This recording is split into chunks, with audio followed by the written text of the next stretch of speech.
ನಮಸ್ಕಾರ, ನ್ಯೂಸ್ 26ಗೆ ಸ್ವಾಗತ.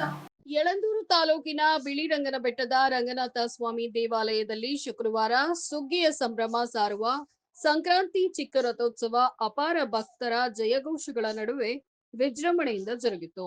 ಚಾಮರಾಜನಗರ ಜಿಲ್ಲೆ ಮಾತ್ರವಲ್ಲದೆ ಬೆಂಗಳೂರು, ಮೈಸೂರು ಸೇರಿದಂತೆ ದೂರದ ಊರಿನಿಂದ ಬಂದಿದ್ದ ರಂಗಪ್ಪನ ಅಸಂಖ್ಯಾತ ಭಕ್ತರು ರಥೋತ್ಸವಕ್ಕೆ ಸಾಕ್ಷಿಯಾದರು.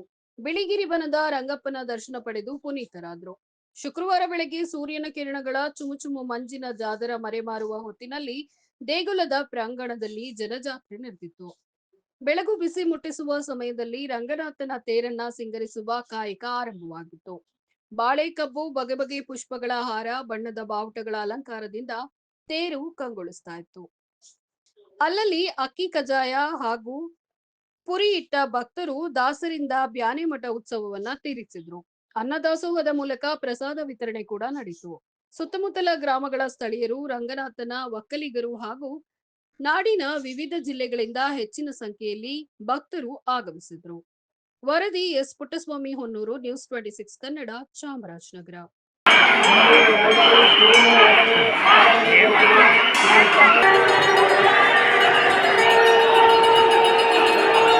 ಇದಾಗಿತ್ತು ಲೇಟೆಸ್ಟ್ ಅಪ್ಡೇಟ್ಸ್. ಇನ್ನಷ್ಟು ಸುದ್ದಿಗಾಗಿ ನೋಡ್ತಾ ಇರಿ ನ್ಯೂಸ್ 26 ಕನ್ನಡ. ನಾವು ನಿಮ್ಮೊಂದಿಗೆ.